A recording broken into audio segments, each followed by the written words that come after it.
Oikein loistava päivä ja tervetuloa ensimmäiseen pitkään videoon. Ja tässä käydään ensimmäinen joukkue läpi ja se on Mikkelin Jukurit.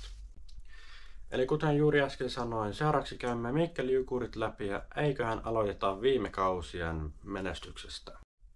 Ennen viime kautta oli ollut Olli Jokisen aikakausi, joten aloitetaan ihan sieltä Olli Jokisen aikakauden ensimmäisestä vuodesta. Olli Jokisen johdattama Jukurit päätyi siis runkosarjassa tuona vuonna toiseksi ja oli 2 pisteen päässä runkosarjan voittajasta Tapparasta. Vaikka runkosarjan sijoitus oli hyvä, niin silti kävi niin ikävästi, että ensimmäinen kierros, jolla Jukurit pelasi, päättyi 7 pelissä tappioon ja kesäloma alkoi melko heti runkosarjan päättymisen jälkeen. Toisen vuoden testi taas oli hieman haastavampi Jukureille, sillä runkosarjan sijoitus oli 11 ja jäi 1 pisteen päästä pudotuspeleistä.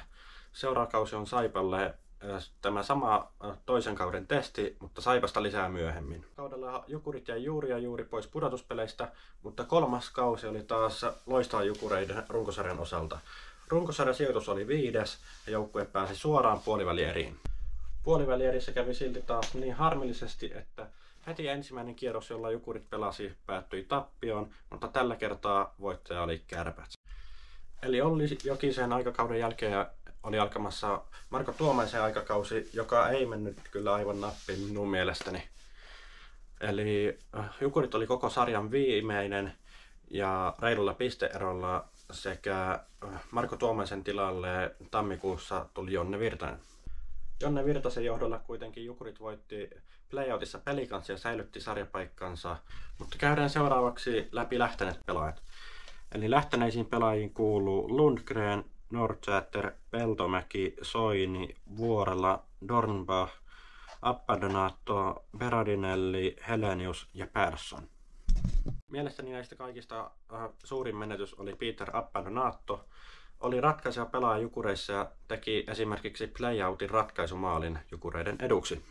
Mutta sitten jos katsomme tulleita pelaajia, niin tulleisiin pelaajiin kuuluu Korkola Tapparasta, Saari Hermeksestä, Tiihonen Hermeksestä, Vorge Kreu Linköpingistä, Adamo Trinekistä, Ford Nova Vesistä, Tammela IPKsta, Heikkinen Sportista Tryoutille. Mielestäni kaikkein suurimpia hankintoja näistä on Justin Adamo Trinekistä ja Connor Ford Nova Vesistä.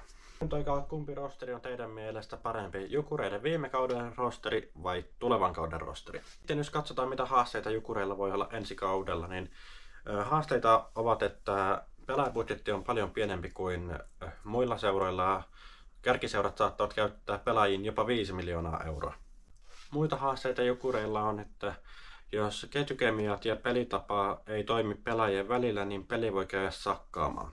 Mutta sitten jos katsomme vahvuuksia, niin minun mielestä vahvuuksia ovat erityisesti maalivahtipeli ja uskon, että se tulee olemaan ratkaiseva osa Jukureiden kamppailua ja haasteen antamista muita joukkueita vastaan. Mahdollisuuksina näen Jukureilla ehdottomasti pudotuspelit juurikin maalivahdin pelin avulla, koska se on minusta Jukureilla oikein hyvällä tasolla, kun maalin suulla ovat Evan Buitenhuis ja Matthew Herpin. Mutta uhkakuvia voi olla, että jos maalivahtipeli ei pidä tai peli alkaa muuten sakkaamaan, niin suuntana voi myös olla lomat tai jopa liigan playoutit. Kokonaisuutena näen, että Jukureilla on hyvät mahdollisuudet taistella niistä pudotuspelipaikoista, mutta se ei tule olemaan helppoa, sillä siellä on varmasti muitakin kovia joukkueita, jotka haluavat pitää niistä pudotuspelipaikoistaan kiinni. Tämä oli ensimmäinen video.